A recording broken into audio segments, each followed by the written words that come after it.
को सौंपते हुए उसको एक दस्तावेज, सरकारी दस्तावेज का दर्जा दिया और पूरे 5 साल का जो विज़न है उसके उसमें जो हमारा घोषणा पत्र है उसके अनुसार काम करने का निर्णय लिया गया। हमने सरकार बनने के बाद में 501 में से 251 वायदे अभी 2 सालों में पूरे किए हैं। चाहे उसमें किसानों का 2 लाख रुपए तक का कर्जा माफ़ करने की बात हो, चाहे हमारे जो विकलांग पेंशन है, वृद्धावस्था की पेंशन है, सामाजिक सुरक्षा की उसको बढ़ाने की बात हो, या किसानों के हित में बिजली के नए कनेक्शन देने की बात हो।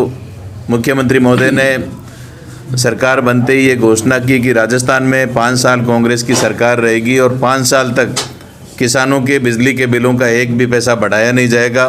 ये संकल्प लिया गया और उसके साथ साथ हर वर्ग के लिए, चाहे महिला वर्ग है, चाहे कर्मचारी है, चाहे हमारे युवा हैं, चाहे हमारे किसान भाई हैं, चाहे मजदूर हैं, सभी वर्गों का ध्यान रखने का पूरा प्रयास किया गया। कोरोना का पिछले 2 सालों में से 1 साल हमारा कोरोना के में बीता है, लेकिन कोरोना की जिस प्रकार से राजस्थान के मुख्यमंत्री जी ने व्यवस्थाएं की है, राजस्थान के मॉडल की सराहना पूरे देश भर में की गई। देश के प्रधानमंत्री जी ने भी हमारे मुख्यमंत्री जी के कार्यों की सराहना की है। मैं समझता हूं कि हमने 2 साल पहले जो संकल्प लिया था राजस्थान के चौमुखी विकास का, उस संकल्प को आगे बढ़ाते हुए हम काम कर रहे हैं। 2 सालों में हमने बहुत सारे काम किए हैं। अभी 3 साल का समय हमारे पास है। हमारा पूरा प्रयास रहेगा कि राजस्थान के लोगों की उम्मीदों, अपेक्षाओं पर हम पूरी तरह से खरा उतरें और आमजन के हित की, आमजन की जो सरकार और एक गुड गवर्नेंस का जो वायदा हमने किया था उसको हम पूरा करें। एक साल झुंझुनू और नागौर के ट्रांसफर शिक्षकों के तबादले रुके हुए हैं, काफी लंबे समय से रुके। मैं बता दूंगा, खामियाजा भी मैं बता दूंगा इनसे मंत्री जी से तो बड़े वाले तबादले कराएंगे जी। जय जवान जय किसान नारा चरितार्थ करने वाली झुंझुनू की धरती पर आज मैं प्रेस के साथियों से रूबरू हो रहा हूँ।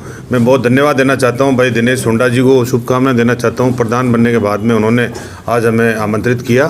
नवलगढ़ का नाम आता है तो डॉक्टर राजकुमार शर्मा जी का नाम आता है और उनके द्वारा जो उल्लेखनीय कार्य यहाँ पर किए गए, राजस्थान के लोकप्रिय मुख्यमंत्री अशोक गहलोत जी से जब भी राजकुमार शर्मा जी ने किसी भी प्रकार की कोई भी डिमांड करी है तो उन्होंने तनिक भी देर नहीं लगाई, हाथों हाथ उस डिमांड को पूरा किया है। ये वीरों की धरती और इसके अंदर आज हम यहाँ पर उपस्थित हुए हैं, भंवर सिंह जी भाटी साहब और हम दोनों, और अभी चूरू, झुंझुनू और अब सीकर के अंदर लगातार 2 वर्ष का जो शासनकाल कांग्रेस सरकार का, ये किसानों की धरती है और प्रदेश से 70% किसान आज भी खेती के ऊपर आधारित रहता है, गांव में रहता है।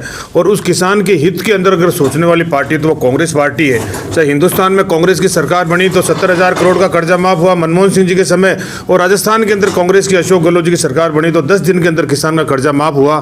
किसान का बिजली का बिल पूरे 5 साल तक नहीं बढ़ाया जाएगा, इस प्रकार की घोषणा कांग्रेस द्वारा की गई, मुख्यमंत्री जी द्वारा पहले भी जब सीएम थे तब भी की गई, अभी भी की गई है। उसके ऊपर बराबर ध्यान रखा जा रहा है। रीट का एग्जाम की डेट डिक्लेयर कर दी गई है। 31,000 तृतीय श्रेणी के छात्रों को अब नौकरी लगने का एक बहुत अच्छा अवसर फिर प्राप्त होने जा रहा है। युवाओं को, किसानों को, व्यापारियों को, गरीब वर्ग को, हर वर्ग का ध्यान रखकर ये सरकार पिछले साल से काम कर रही है।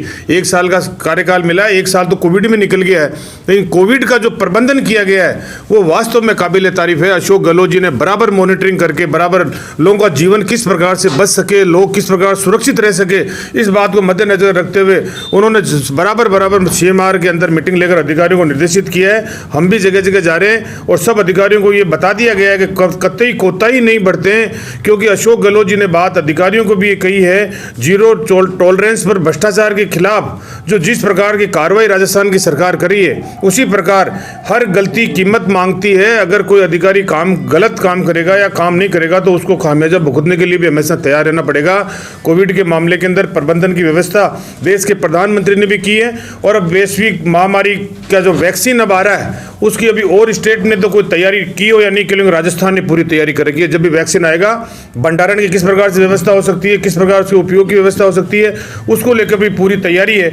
इसमें हम कुल मिलाकर आपको ये कहना चाहते हैं 2 साल का कार्यकाल बहुत शानदार कार्यकाल निकला है और भारतीय जनता पार्टी जिनने 3 काले बिल किसान विरोधी लाकर दिल्ली के अंदर जो हालात खराब किए हैं, जिस प्रकार की स्थिति आज किसान सड़कों के ऊपर है, 12 किसानों की डेथ हो चुकी है, हर धर्मिता अपनाई हुई है। राजस्थान की सरकार ने किसान के उन बिल जो लेके आई थी बीजेपी सरकार, उसके खिलाफ बिल ला दिए और दिल्ली की सरकार ने ला दिए, केरल की ला दिए, पंजाब की ला दिए, छत्तीसगढ़ की ला दिए। तो पूरा देश ये कह रहा है कि देश के प्रधानमंत्री को, देश के गृह मंत्री को सोचना चाहिए, इन बिलों के ऊपर विचार करना चाहिए, लेकिन हरधर्मिता मान लिए, नहीं मान रहे हैं। और 5-5 राज्य के सीएम अगर राष्ट्रपति से मिलने का समय मांग रहे हैं, वो भी जो है राष्ट्रपति भी उनको समय नहीं दे रहे। और राजस्थान के अंदर जो हमने विधायकों ने मिलकर जो बिल खारिज कर दिए थे इनके, उसमें गवर्नर ने अभी तक उसके ऊपर भी मोहर नहीं लगाई। ऐसी कौन सी मजबूरियां आ रही है गवर्नर के ऊपर, राष्ट्रपति के ऊपर, हम तो नहीं सोच सकते। लेकिन लोकतंत्र में जीती हुई कांग्रेस सरकार को कई बार इन्होंने उखाड़ने का प्रयास किया है, कई बार इन्होंने कई प्रकार की कोशिश करी है। लेकिन आप मीडिया के माध्यम से मैं ये कहना चाहता हूँ, ये महाराष्ट्र नहीं है, ये गोवा नहीं है, ये मध्य प्रदेश नहीं है, ये राजस्थान है। यहाँ का जो विधायक हो, चाहे पार्षद हो, चाहे चेयरमैन हो, चाहे प्रधान हो, ईमानदार जनप्रतिनिधि जीत के आते हैं। लाखों करोड़ों में खरीदने की कोशिश उन्होंने करके देख ली। ये राजस्थान की सरकार पहले भी 125 विधायकों का जब ये संकट आया था, तब हमने इस बात को स्पष्ट रूप से कहा था कि इसके साथ में 125 विधायकों, उस वक्त संकट था तो साथ में थे विधायक, और अभी भी हैं और आगे भी रहेंगे। मजबूती के साथ के अंदर कांग्रेस सरकार पूरे 5 साल तक काम करेगी। तमाम सवालों के जवाब दे दिए। जाते थे तीनों जिले शेखावटी को और साथ साथ में महेंद्र चौधरी को पूरे जोधपुर संभाग के 3 जिलों की जिम्मेदारी, तो जो विशेषता है वो वाकई कुछ अनूठी है महेंद्र सिंह। सर मैं तो देखो, मैं रूरल एरिया का गांव का छात्र हूँ। उस छात्र जीवन से निकल के जब राजस्थान यूनिवर्सिटी का प्रेसिडेंट बना था, तो झुंझुनू जिले के अंदर शायद ही कोई ऐसा कॉलेज होगा जब मुझे बुलाया नहीं गया था। मैं उसका उद्घाटन करने, छात्र संघ का उद्घाटन करने के लिए बार बार आया था। और अभी भी मेरे को मुख्यमंत्री जी का गृह जिला, क्योंकि राजस्थान के अंदर जो जिले हैं, जयपुर के बाद में बड़े जिलों के अंदर जो मुख्यमंत्री जी मुझ पर जो विश्वास व्यक्त किया है, मेरे ऊपर जो मुझे काम सौंपा है, मैं बखूबी उसको निभाता हूँ। मैं जोधपुर भी जाके आया, पाली भी जाके आया, सिरोही भी जाके आया, चूरू भी जाके आया, झुंझुनू भी जाके आया, अब सीकर भी हूँ जा रहे हैं। तो इसलिए जो हमसे हो सकता है हम करने की कोशिश कर रहे हैं, सरकार को फीडबैक देने की कोशिश कर रहे हैं। जहाँ हमारी कोई खामियाँ हैं तो उसको दूर करने का हम अपनी ओर से पूरा प्रयास करें। रही बात, अभी एक पत्रकार साथी ने पूछा कि झुंझुनू और सीकर 2 जगह की, मंडावा का चुनाव हुआ था, वहाँ खींवसर का चुनाव हुआ था। और जहाँ तक मुझे उम्मीद है शायद शीघ्र ही ये दोनों जो है वो इनके ट्रांसफर जो है जल्दी होने की उम्मीद है, तैयारियां चल रही हैं। कार्यकारिणी गठन की प्रक्रिया चल रही है और माननीय हमारे प्रदेश कांग्रेस कमेटी के अध्यक्ष गोविंद सिंह जी डोटासरा इसके लिए पूरी तैयारी की है। हमारे राष्ट्रीय महासचिव और प्रभारी राजस्थान अजय माकन जी से विचार विमर्श करने के बाद राजस्थान के बहुत सारे कांग्रेस कार्यकर्ताओं को उसमें शामिल करेंगे और एक नई टीम बनाएंगे और एक बार फिर नए सिरे से संगठन का पूरा ब्लॉक से लेकर प्रदेश तक का स्ट्रक्चर बनाया जाएगा। ये देखी जा रही है लगातार।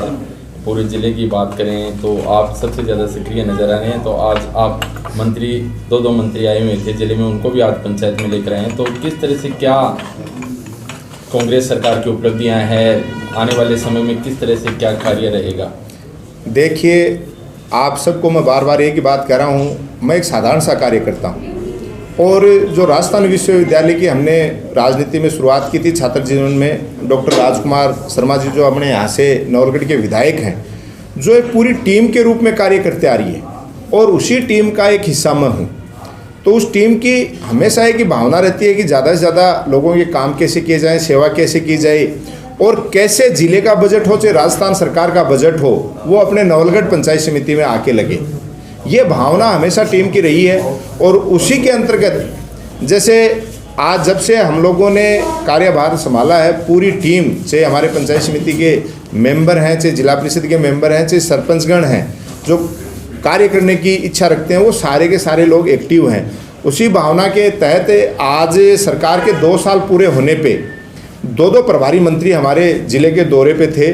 तो उन छोटा सा जो निवेदन मैंने उनको किया कि साहब आप हमारी पंचायत समिति को विजिट कीजिए कि किस तरीके से हमारे युवा कार्यकर्ता मिलके काम कर रहे हैं। तो उन्होंने छोटे से निवेदन पे हमारा निवेदन स्वीकार किया और वो उन लोगों ने पंचायत समिति में रुक के और यहाँ को विजिट भी किया, जो अपना सारा सिस्टम है, और आश्वस्त करके गए कि आपकी जो टीम है पूरी, जो डॉक्टर राजकुमार शर्मा जी के नेतृत्व में काम कर रही है, उसकी पूरी की पूरी प्रशंसा ये लोग यहाँ से जाके कल जयपुर में मुख्यमंत्री आवास पे भी प्रेस कॉन्फ्रेंस करेंगे।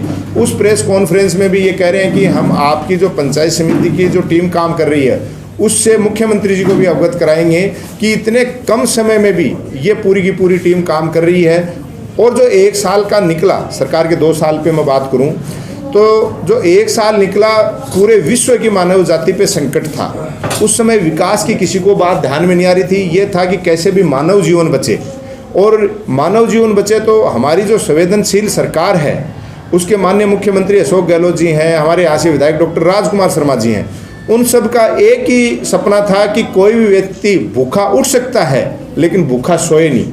इसके अंतर्गत बिना कोरोना के डरे हमारी पूरी टीम ने काम किया, लोगों की सेवा की और जिसका नतीजा यह है कि राजस्थान का जो मॉडल है कोरोना से लड़ाई का, कोविड-19 से लड़ाई का, उसको चाहे वो भीलवाड़ा मॉडल हो, चाहे अपने रामगंज का मॉडल हो और चाहे अपने झुंझुनू जिले का मॉडल हो, जिस तरीके से शुरुआत हुई थी उस शुरुआत को वहीं रोक दिया गया और विश्व स्तर पे अपने राजस्थान सरकार की तारीफ हुई, चाहे माननीय मुख्यमंत्री जी द्वारा की जाए, चाहे अमेरिका में की जाए, सब जगह हमारी प्रशंसा हुई और हमने वो लड़ाई लड़ ली। अब वो लड़ाई एक निश्चित सीमा पे पहुंच चुकी है। हमें लगता है कि आज कोरोना का हालांकि सचेत रहने की तो जरूरत है और अब हमारी टीम पूरी वापस से विकास कार्यों में, क्योंकि पूरे नौलगढ़ की 36 कौम की जनता ने आशीर्वाद देके जो पंचायत समिति में हमारी टीम को बिठाया है और ये जो जिम्मेदारी दी है, तो निश्चित तौर पे मैं विश्वास दिलाता हूँ कि आने वाले समय में हम विधायक डॉक्टर राजकुमार शर्मा जी के नेतृत्व में वो काम करके दिखाएंगे कि जिस तरीके से राजस्थान सरकार का पूरे भारतवर्ष में विश्व लेवल पे नाम है, वैसे ही हमारी पंचायत समिति का जिले लेवल पे नहीं पूरे राजस्थान लेवल पे नाम होगा कि वहाँ विजिट करके आइए और उस टीम को देख के आइए। उसका एक छोटा सा नतीजा आपने देखा है कि आज एक छोटे से आग्रह पे 2 सरकार के मंत्री आज हमारी पंचायत समिति में विजिट करके गए हैं और वो देख के गए हैं हमारी टीम को और आश्वस्त करके गए हैं कि विकास कार्यों के लिए कोई भी बजट या किसी भी चीज़ की जरूरत होगी तो आपको प्राथमिकता दी जाएगी। दोनों मंत्रियों के सामने मैंने झुंझुनू में जब 2 साल की समीक्षा का काम चल रहा था तो उस दरमियान आवारा पशुओं की समस्या रखी, जिसमें माननीय डॉक्टर जितेंद्र सिंह जी और विधायक राजेंद्र जी गुड्डा ने बताया कि हमारे क्षेत्र में खेतड़ी और उदयपुरवाटी में काफ़ी लंबा चौड़ा लाखों हेक्टेयर वन क्षेत्र पड़ा है, तो उस वन क्षेत्र को जिस तरीके से अभ्यारण्य बनाए जाते हैं, तो मैंने उनको कहा कि अगर आप लोग उस जगह में कोऑपरेट करो तो क्यों न गो अभ्यारण्य बना दिया जाए, ताकि उसकी बाउंड्री करा के और उसमें बड़े बड़े पेड़ पौधे लगे हुए हैं, घास फूस की व्यवस्था रहती है या और सरकार द्वारा